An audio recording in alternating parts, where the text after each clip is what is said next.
One of the biggest false teachings in the church is the concept of free will. Free will does not exist according to the Bible. In fact, the term doesn't even appear a single time in Scripture. Free will is the single greatest cop-out that Christians use when being confronted by non-believers. Why does God allow evil? Because free will. Why did God allow Satan into the garden? Because free will. Why do people go to hell? Because he just respects our free will so much that he would never force anyone to spend eternity with him. These answers are completely opposite of what Scripture says, and false teachers will say this type of stuff because it sounds appealing. There's a reason this teaching is dangerous, and it's because it paints a picture of a God who has no control over his own creation. Instead of wanting his will to be done, people care more about their own will, so they come up with this concept of free will. Everything, and I mean everything, is going according to his plan. Not a single thing that happens is outside of his control. In him, we also have been made an inheritance, having been predestined according to the purpose of him who works all things according to the counsel of his will. All things are God's decision, and this is most important when speaking on salvation. The simple fact is, some people, in fact most people, were created with the sole purpose of being destroyed in the lake of fire on Judgment Day, while others were created to display his mercy. You were either created for honorable use or dishonorable use. On the contrary, who are you, O man, who answers back to God?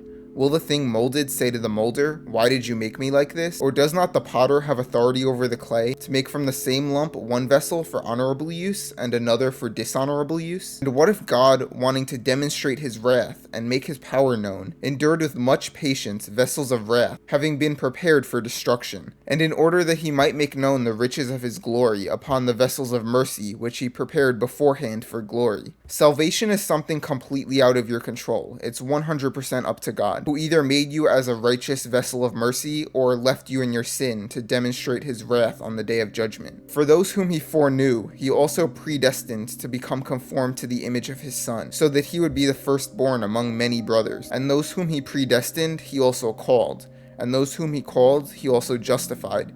And those whom he justified, he also glorified. As for the evildoers, the Bible gives a very straightforward explanation for why they were created. Yahuwah has made everything for its own purpose, even the wicked for the day of evil. For the scripture says to Pharaoh, "For this very purpose I raised you up, in order to demonstrate my power in you, and in order that my name might be proclaimed throughout the whole earth. So then, he has mercy on whom he desires, and he hardens whom he desires. Thus I will harden Pharaoh's heart, and he will pursue them.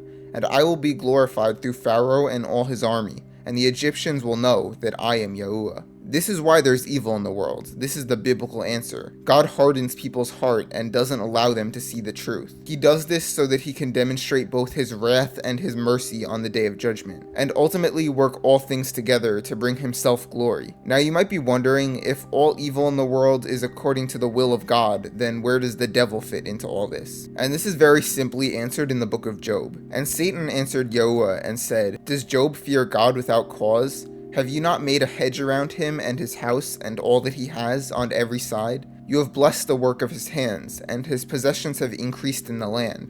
But send forth your hand now, and touch all that he has.